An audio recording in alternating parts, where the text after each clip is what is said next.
স্থানীয় সময় বৃহস্পতিবার মরক্কো স্পেন সীমান্তে অভিবাসন প্রত্যাশীদের নজিরবিহীন ঢল নামে।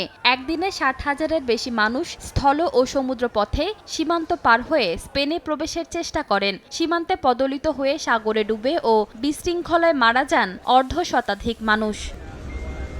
স্পেন কর্তৃপক্ষ জানিয়েছে, এরই মধ্যে প্রায় ৫০,০০০ মানুষ স্বেচ্ছায় মরক্কোতে ফিরে গেছেন। পরিস্থিতি নিয়ন্ত্রণে সীমান্তে অতিরিক্ত পুলিশ ও সেনা মোতায়েন করা হয়েছে। সরকার বলছে, সীমান্তের নিরাপত্তা নিশ্চিত করতে সব ধরনের ব্যবস্থা নেওয়া হয়েছে। আমরা ফিরে এসেছি মূলত ক্ষুধার কারণে। স্পেন বলছে তারা আমাদের সঙ্গে ভালো ব্যবহার করেছে, কিন্তু বাস্তবে তা নয়। দোকানপাট বন্ধ করে আমাদের খাবার ও বেঁচে থাকার সুযোগ কেড়ে নেওয়া হয়। আমাদের সঙ্গে কঠোর আচরণ করা হয়েছে।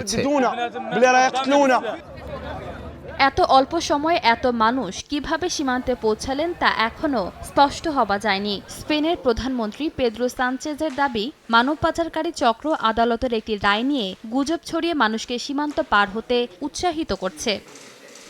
সেউতা আফ্রিকা মহাদেশে অবস্থিত হলেও এটি স্পেনের স্বায়ত্তশাসিত শহর। মরক্কোর সঙ্গে এর স্থল সীমান্ত থাকায় ইউরোপে যাওয়ার আশায় প্রতি বছর হাজারো মানুষ এই পথ বেছে নেন। উন্নত জীবন, কাজের সুযোগ এবং সংঘাত থেকে নিরাপদ আশ্রয়ের খোঁজে অনেকেই জীবনের ঝুঁকি নিয়ে সীমান্ত পার হওয়ার চেষ্টা করেন।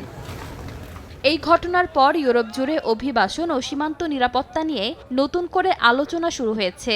আন্তর্জাতিক অভিবাসন সংস্থার তথ্য অনুযায়ী ২০১৪ সাল থেকে ভূমধ্যসাগর পাড়ি দিতে গিয়ে ৩৫,০০০-এর বেশি অভিবাসন প্রত্যাশীর মৃত্যু হয়েছে। তাই বিশেষজ্ঞরা বলছেন, অভিবাসন সংকটের স্থায়ী সমাধানে সীমান্ত নিরাপত্তার পাশাপাশি এর মূল কারণগুলো মোকাবিলা করাও জরুরি। সীতা আক্তার, সময় সংবাদ।